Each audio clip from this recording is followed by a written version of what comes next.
Hello guys, good morning. അങ്ങനെ രാവിലെ ഇന്ന് ചപ്പാത്തിയും ഞാനുണ്ടാക്കിയ റോസ്റ്റും ഒക്കെ കൂട്ടി ബ്രേക്ക്ഫാസ്റ്റ് കഴിച്ചേ. ഇന്ന് ഞാനും അമ്മയും കൂടെ തിരുവല്ല വരെ പോവാണ്. നമ്മളവിടെ പുതിയതായിട്ട് പ്ലോട്ട് വാങ്ങിച്ചിട്ടുണ്ട്, അതൊക്കെ ഒന്ന് കാണാൻ പോവാണ്.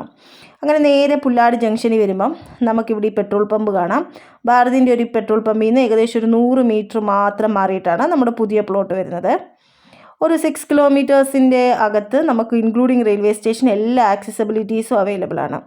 അതുമാത്രമല്ല ഈ ഒരു ഏരിയയിൽ ഫുൾ NRIs താമസിക്കുന്ന നല്ലൊരു റെസിഡൻഷ്യൽ പ്ലോട്ട് ഏരിയയാണ്. ഈ ഒരു സ്ഥലത്തെ മെയിൻ ബ്യൂട്ടി എന്ന് പറയുന്നത് ഈ കാണുന്ന ഒരു ചർച്ചാണ്.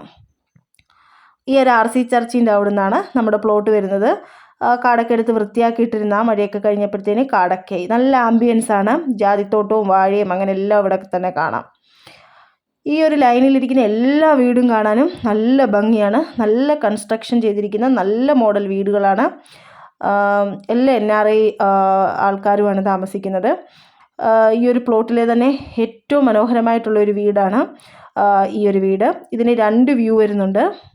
ഇനി ഇത് 2 പ്ലോട്ടുകൾ കൂടെ മാത്രമേ സെയിലാകാനുള്ളൂ, ബാക്കി മുഴുവനും സെയിലായിപ്പോയേ. ടൗണിനോട് തൊട്ടടുത്ത് കിടക്കുകയാണെങ്കിൽ പോലും അങ്ങനെ സൗണ്ടോ കാര്യങ്ങളോ ബഹളങ്ങളോ ഒന്നും തന്നെ നമ്മളെ ഡിസ്റ്റർബ് ചെയ്യില്ല. നല്ല പേഷ്യൻ്റായിട്ട് തന്നെ ഇരിക്കുന്ന ഒരു സ്ഥലമാണ്. വെള്ളമൊക്കെ നന്നായിട്ട് അവൈലബിൾ ആണ്. അങ്ങനെ അവിടുത്തെ പരിപാടിയൊക്കെ കഴിഞ്ഞ് നേരെ കളേഴ്സിൽ വന്ന് എനിക്കൊരു സാരിയൊക്കെ എടുത്ത് വന്നേ. അപ്പോൾ അത്രയേ ഉള്ളൂ. Tata bye.